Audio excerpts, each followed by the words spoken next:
오늘 본문에 한 길을 걸어갔던 저와 여러분들처럼 또 그 길을 걸어갔던 사람을 소개하고 있는데요, 바로 여호사밧입니다. 여호사밧은요, 아사 왕의 아들이고 또 남유다의 네 번째 왕이신데요, 그는 35세, 적지 않은 나이에 이제 왕으로 등위를 하게 됐습니다. 그가 왕으로 되었을 때, 이제 왕의 가운을 딱 입고 왕관을 썼을 때, 그는 왕으로서 어떤 길을 걸어가고 싶었을까요? 여러분들도 어떤 직책을 맡게 되면 여러분들의 포부가 있고 비전이 있지 않습니까? 이 여호사밧이 왕이 되었을 때 이 사람은 어떻게 그의 백성을 이끌고 싶고 또 그는 어떤 길을 걸어가고 싶었을까요? 오늘 본문 3절 말씀에 기록되어 있는데요, 저희 같이 한번 3절 같이 읽어볼까요?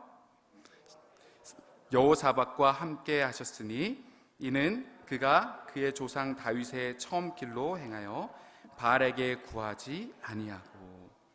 여호사밧이 가기로 결정했던 그 길은요, 다름 아닌 다윗의 길입니다. 이 다윗의 길이라는 것은 하나님의 마음에 합당한 믿음의 삶을 표현한 관용적인 표현이죠.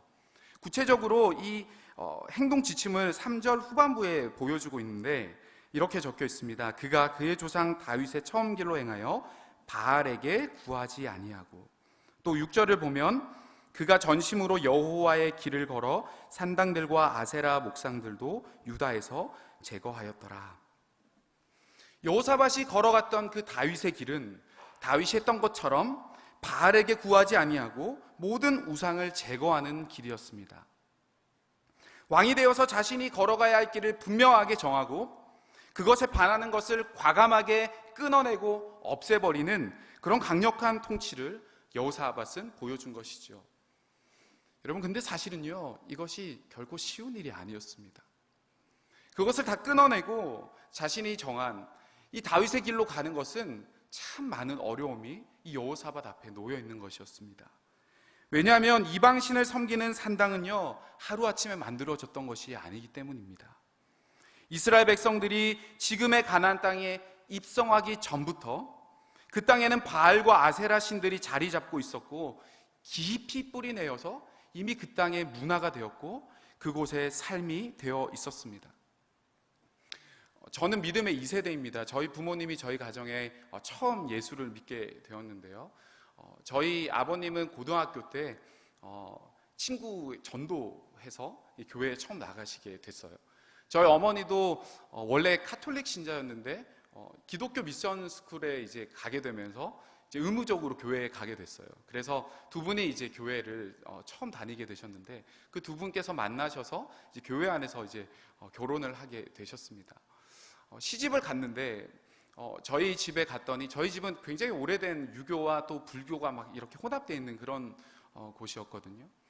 이제 갔는데 제사를 1년에 12번 이상을 드리고 있었다는 거예요. 저희 어머니가 그 신앙의 양심 때문에 너무나도 아프고 힘든 시간들을 보냈는데 가족들에게 기회가 될 때마다 복음을 전했다고 합니다. 그런데 그 종교의 뿌리가 깊이 내려져 있는 집안에 복음이 잘 뚫고 들어가지를 못하는 거죠. 오랜 시간이 걸렸습니다. 그러나 하나님의 은혜로 가족 한 사람 한 사람이 예수를 믿게 됐어요. 그리고 믿음의 가정이 되었습니다. 그런데 매달 드리던 그 제사를 끊어내는 데는 한동안 꽤 오랜 시간이 필요했다고 해요. 왜냐하면 그 제사는 그 가정의 또 문화였고 또 다른 집안 어르신들이 있지 않았습니까? 그래서 그런 것들을 정리하고 끊어내는 데는 굉장한 오랜 시간이 또 걸렸다고 합니다. 여호사밧도 바알과 이 아세라를 철저하게 무너뜨리고 끊어내는 것은 결코 쉬운 일이 아니었습니다. 이 여호사밧의 아버지 아사 왕도 아세라 목상을 찍고 또 빻아서 불살라긴 했지만 산당을 완전히 무너뜨리지는 못했거든요. 그러다 보니까 시간이 지나자 슬그머니 우상 숭배가 다시 일어나게 됐던 거죠. 우리는 이 이스라엘 역사를 성경에서 너무나도 잘 알고 있습니다. 바알과 아세라, 잊을만 하면 등장하죠. 잊을만 하면 그들이 나타나서 이 이스라엘 백성들을 괴롭히게 되죠. 여러분, 왜 그러면 이스라엘 백성들은 이 바알과 아세라에게 계속해서 마음을 빼앗길 수밖에 없었을까요? 왜 계속해서 이 신들에게 발목을 잡힐 수밖에 없었을까요? 그 이유는 이 바알과 아세라는요, 다산과 풍요의 신이었기 때문입니다. 40년 동안 광야 생활을 했습니다, 이스라엘 백성들이. 그리고 가나안 땅에 들어갔어요. 지금까지는 하나님께서 주시는 만나와 메추라기를 먹었습니다. 먹을 걱정 아무것도 안 하고 살아도 됐어요. 그런데 가나안 땅에 갔더니 어떻게 해야 됩니까? 먹고 살려면 일을 해야 돼요, 일을. 어떤 일을 해야 될까요?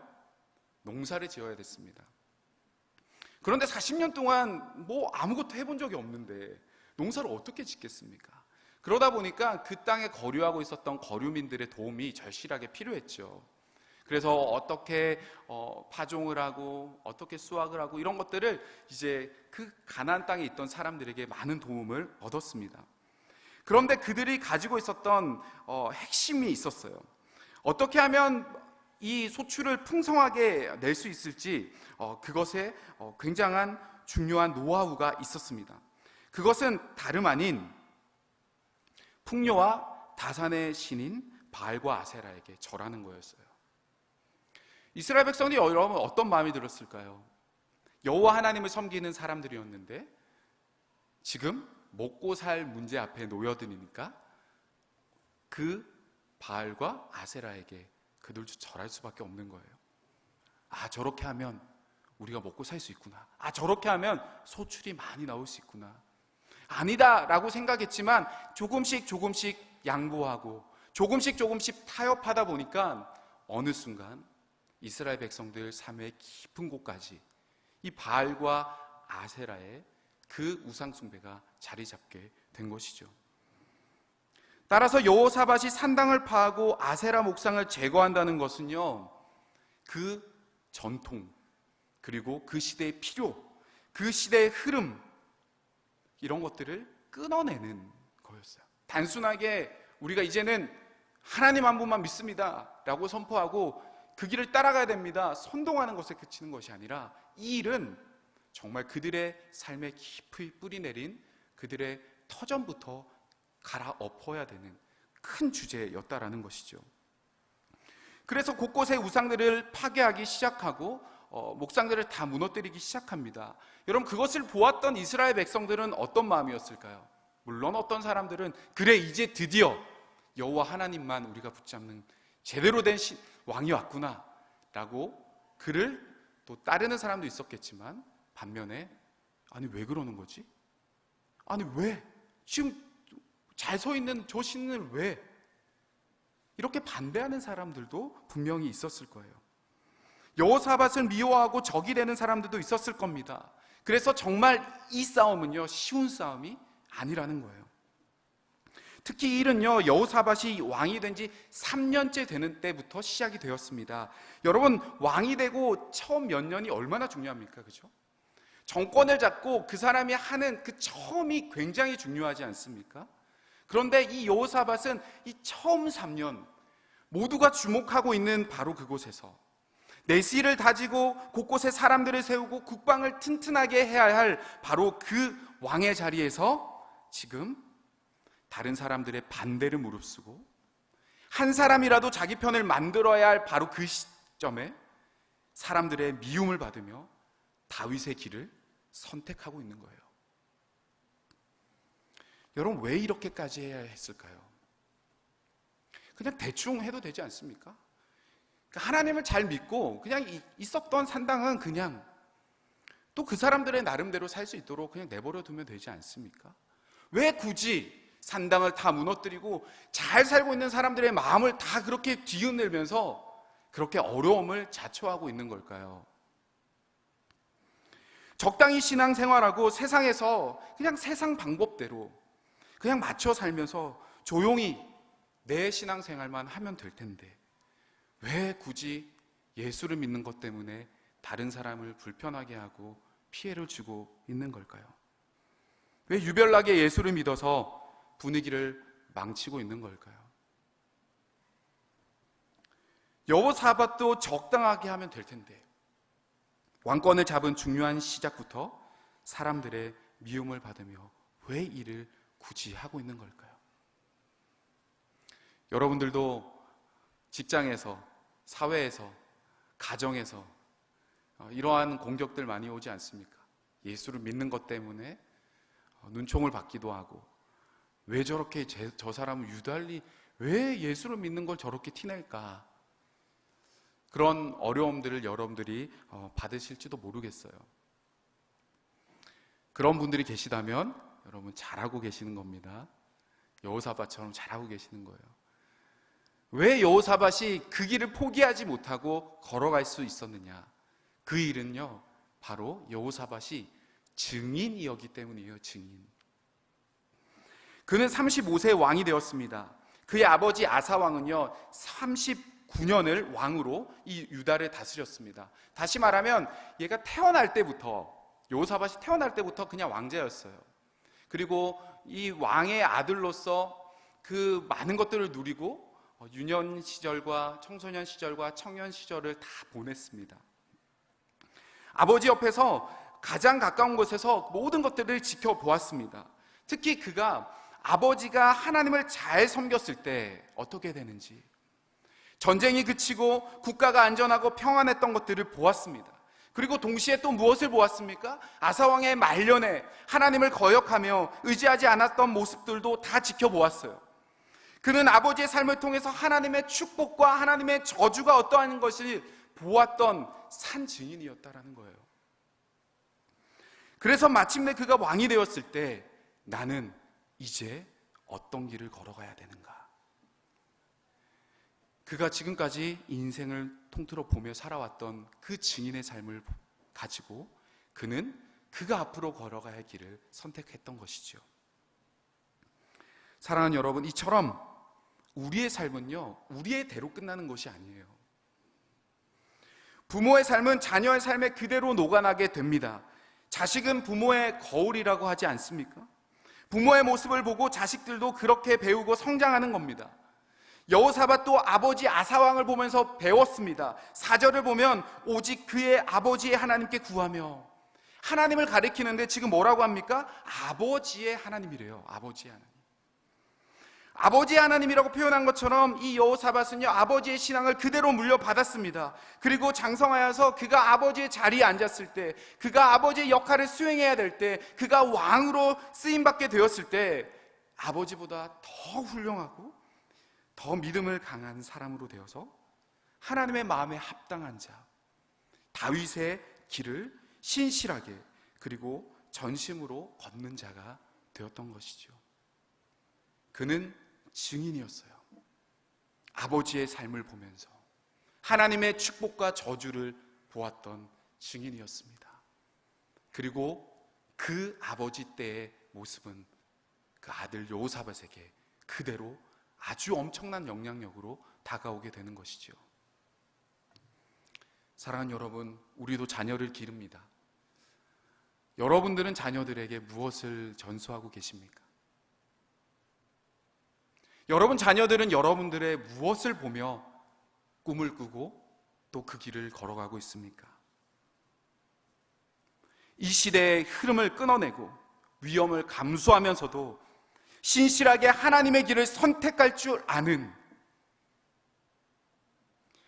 그리고 그 길만이 정말 영광스러운 길이다, 하나님이 우리를 부르신 그 부르심의 상을 쫓아가는 그런 용기 있고 담대한 믿음의 자녀로 여러분들의 자녀를 길러내고 계십니까? 그런 의미에서 영광교회는 참 잘하고 있다라는 생각이 듭니다. 한국교회 다음 세대가 많이 무너져가고 있지만 영광교회를 보면 그렇지 않은 것 같아요. 영광교회는 늘 다음 세대를 위해서 기도하고 교회가 수련회든 성경학교든 모두가 동참하는 것 같은 그러한 마음으로 함께 하고 있는 것들을 보게 됩니다. 여러분 얼마나 귀한 일인지 모릅니다. 여러분 다음 세대를 살리는 일은요 목숨을 걸어야 되는 일이에요. 다음 세대가 없으면 저와 여러분에게도 희망이 없습니다.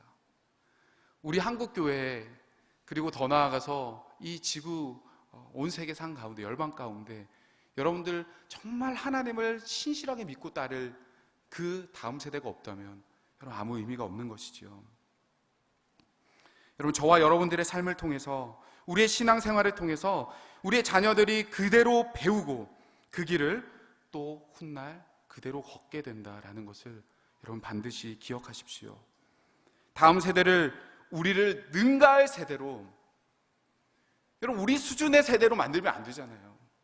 우리의 자녀들은 나보다 더 하나님을 사랑할 줄 알고 더 악해져가는 이 시대에 우리를 능가할 다음 세대로 여러분 세워야 되지 않겠습니까? 여러분 그 길의 첫 번째는요, 내가 먼저 다윗의 길을, 예수의 길을 걷고 있는가? 여러분 그 질문을 우리는 끊임없이 해야 됩니다. 교회에 늘 나와서 늘 드리는 그 예배 가운데 정말 우리가 나태해지지 않고 매번 드리는 예배지만 정말 마지막으로 드리는 예배인 것처럼 우리의 마음과 우리의 뜻과 우리의 생명을 다하여 드릴 수 있는 그 예배, 그런 예배자를 하나님이 찾으시고 여러분 그렇게 살아갈 때 여러분들의 자녀들이, 그리고 우리의 다음 세대가 여러분들 똑같이 그 길을 걸어갈 줄, 아니 더 능가의 세대로 세움받게 될 줄 믿습니다. 여러분 여보사밧은요 아세라 목상과 신당을 다 없앴어요. 그런데요 그것에 멈추지 않았습니다. 다 뽑아내고 다 무너뜨린 그곳에 새로운 것을 다 채워 넣었습니다. 여러분 무엇으로 채워 넣었을까요? 9절 말씀을 우리 같이 한번 읽어보도록 하겠습니다. 9절 시작. 그들이 여호와의 율법 책을 가지고 유다에서 가르치되 그 모든 유다 성읍들로 두루 다니며 백성들을 가르쳤더라. 여기에서 그들이라 함은 7절과 8절에 나오는 방백들, 레위 사람들, 제사장들을 말합니다. 여호사밧은 지금 이 산당과 이 우상들을 다 무너뜨린 다음에 무엇을 했냐? 사람들을 세워요. 섬길 사람들, 저와 여러분과 같이 하나님 앞에 신실하게 헌신된 사람들을 세워냅니다. 교회에서 사람을 세우는 일은요 여러분 너무나도 중요한 일이에요. 그 세우는 일은 단순히 어떤 직분을 줘서 우리가 그것에 자랑받고 그것에 우리가 들떠 있는 것이 아니라, 혹은 그 사람을 세워서 조직을 만들고 시스템을 만들려고 하는 것이 아니라, 여러분 사람을 세워서 무엇을 할까요? 잘 보십시오. 사람을 세워서 무엇을 하고 있습니까? 백성들을 가르쳐요. 그들을 각 성읍에 파송해서 말씀과 율법을 가르칩니다. 산당들을 제거하고 아세라 목상을 뽑아버린 그 자리에 말씀으로 채워 넣는 거예요. 사람을 세워서 그 사람이 해야 될 일은 하나님의 말씀을 가르치고 그 말씀을 붙잡고 살아가도록 보여주는 것이에요. 여러분들이 목사로, 또 우리 장로님들도 계시는데 장로님으로, 권사로, 집사로 세움받는 것, 이런 무엇 때문에 세움받으신 줄 아십니까? 말씀을 가르치고 말씀을 살아내기 위해서 우리는 세움받은 거예요. 우리 안에 말씀이 없으면요 여러분 아무것도 아니에요.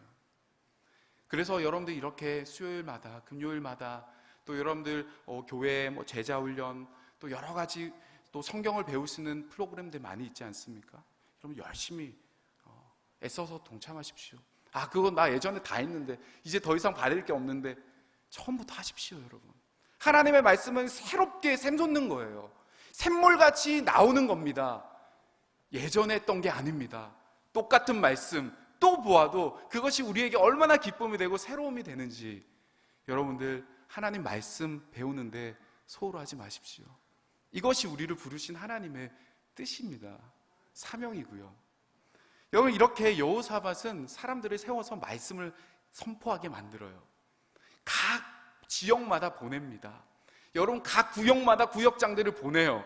뭐 하라고요? 말씀을 나누고 말씀으로 사람을 또 세우라고요. 여러분 이처럼 말씀을 가르치는 건 너무나도 중요합니다. 뽑아냈던 자리에, 우상을 파했던 자리에 말씀으로 채워 넣어야지 건강하게 자라는 거죠. 저는 농사를 잘 모릅니다. 사실 촌스럽게 생겼지만 제가 나름 도시남이에요. 도시에서 자라가지고 도시에만 있었는데, 여수도 도시잖아요, 그죠? 그래서 농사 이런 거 잘 모르는데, 밭에 잡초를 뽑고 여러분 내버려두면 어떻게 되시나요? 뭐 또 나중에 쓸 수 있는 밭이 아니잖아요. 거기는 또 나중에 무성하게 잡초들이 자라나지 않습니까? 그런데 잡초를 뽑았다면, 우리가 힘겹게 땀을 흘리면서 잡초를 뽑았다면 그곳에 여러분 무엇을 해야 됩니까? 심어야죠. 씨앗을 뿌려야죠. 모종을 심어야죠. 물을 줘야죠. 뽑아낸 곳에 새로운 생명을 심어야지 그곳에 꽃이 피고 열매가 맺어지는 거예요. 생명의 땅이 되는 것입니다. 여러분, 이처럼 우상을 뽑은 자리에 확실히 새로운 것을 세우지 않는다면요, 여러분 다시 무성한 잡초가 있는 땅으로 바뀌게 되는 것입니다. 여러분, 우리도 마찬가지죠. 회개하면서 죄를 뽑아내고 그곳 가운데 말씀으로 채우지 않는다면 우리는 죄를 좋아하는 본성을 갖고 있기 때문에 다시 죄 짓는 자리로 늘 돌아갈 수밖에 없어요. 청소년들 수련회 가서 막 정말 뜨겁게 기도하고, 하나님 제가 잘못했습니다, 막 눈물을 흘리면서 기도해요. 얼마나 사랑스럽고 너무나도 귀한지 모릅니다. 그런데 여러분, 이제 영광교회도 여름 사역이 다 끝나가지 않습니까? 그런데 앞으로가 더 중요해요. 사실 아이들이 회개하고 돌이키고 예수님을 만났다면 그곳에 말씀이 심겨지지 않으면요, 금방 돌아서게 됩니다. 그래서 더 중요한 거예요. 이제 여러분들 그래서 더 마음을 모아주셔야 돼요. 다음 세대를 위해서 더 많이 섬겨주고 말씀으로 아이들이 잘 자랄 수 있도록 여러분들이 많이 중보해 주셔야 됩니다. 그렇게 우리가 뽑은 자리에 말씀으로 채우지 않으면 여러분 또다시 죄의 자리로 돌아가게 돼요. 그래서 우리는 끊임없이 죄와 싸우면서 그 자리에 말씀으로 채워야 되는 겁니다. 여호사밧이요, 여러분 그 일을 지금 하고 있는 겁니다. 마을 곳곳에 사람들의 삶의 연장에 하나님의 말씀을 세우는 일을 시작하고 있는 거죠. 율법을 가르치고 말씀을 가르치는 그것을 국가의 주요 정책으로 삼고, 관료와 백성들 모두가 우상을 제거하고 말씀을 통해서 하나님의 뜻을 바로 알아가도록 가르치고 있는 겁니다. 여러분, 이렇게 이 여호사밧이 다윗의 길을 걸어갔더니 어떻게 됐는지 아세요, 여러분? 그 결과가? 그는요, 복을 받았습니다. 양적으로 질적으로 복을 받았어요. 10절 한번 같이 읽어보겠습니다. 10절 시작. 여호와께서 유다 사방의 모든 나라에 두려움을 주사 여호사밧과 싸우지 못하게 하며. 아멘. 하나님께서 사방의 모든 나라들로부터 유다를 지켜주셨습니다. 그리고 11절을 보면 그것에 그치지 않고 오히려 더 다른 나라가 유다에게 조공을 바치는 일까지 일어나요. 그리고 12절 이하를 보면 견고한 요새와 국고성을 짓고 용맹스러운 군사들을 두게 됩니다. 하나님께서 얼마나 복을 주셨는지 여호사밧이 다스리던 그 나라가 얼마나 강대한 나라가 되었는지 모릅니다.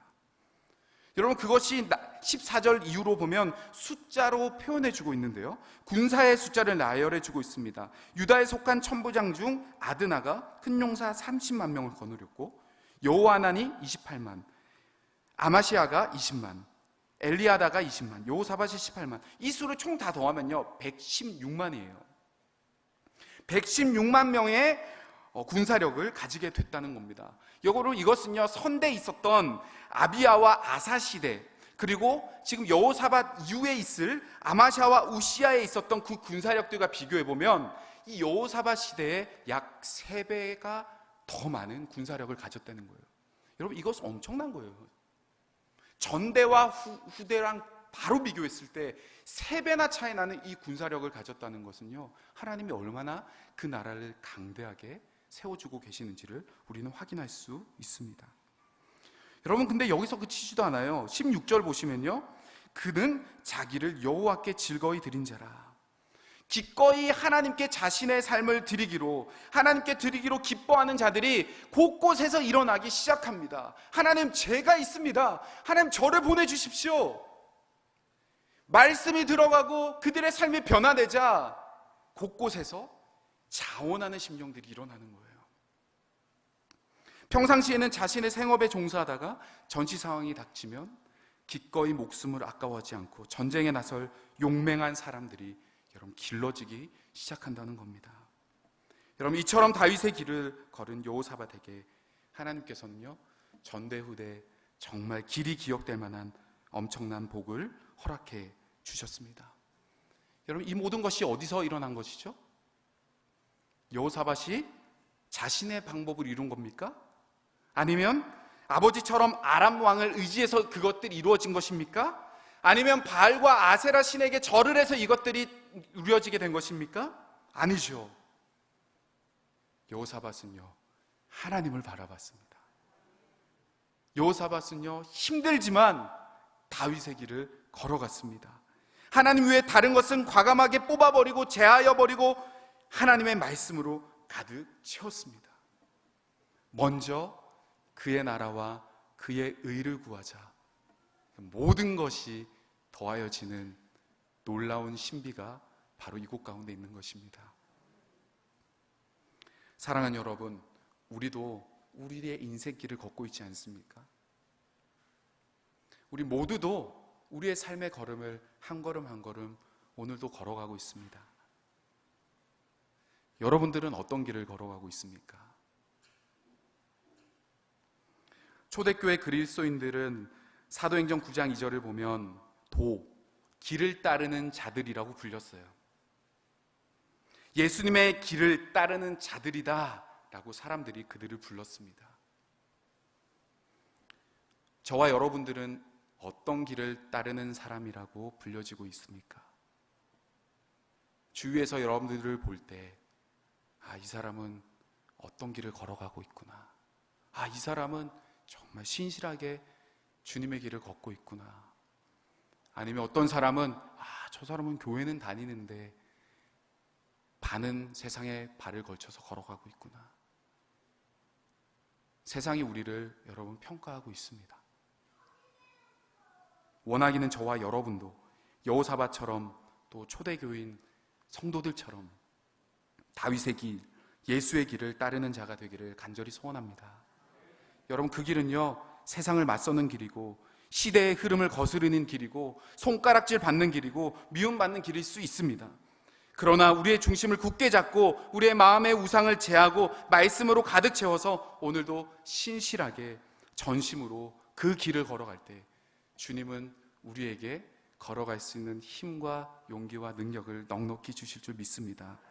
여러분, 그 길은요, 우리 대해서 절대 끊어서는 안 됩니다. 하나님의 축복하심이 우리의 자녀 세대까지 반드시 흘러가므로 신앙의 유산을 전수해야 됩니다. 그래야지 우리에게 희망이 있는 것이죠. 이 땅을 살리고 회복을 넘어서 부흥의 세대가 되는 우리의 자녀들이 되도록 여러분, 우리는 우리의 자녀들 다음 세대에 길러내야 합니다. 여러분, 그 일을 위해서 오늘 우리가 이 밤에 모였습니다. 또 한 번의 수요일 밤이 아니라 정말 우리의 기도로 정말 하나님 우리의 길을 우리는 어디로 걷고 있는지 돌아보고 우리의 기도로 우리의 자녀들과 다음 세대를 살려내는 여러분, 그 놀라운 부르심에 오늘도 하나님께서 여러분들 이 자리에 불러주셨음을 믿고 오늘 이 밤에 함께 기도할 때 여러분 자신과 또 우리 다음 세대들, 우리 자녀들을 위하여 뜨겁게 기도하는 이 밤 되기를 주님의 이름으로 바라고 축복합니다.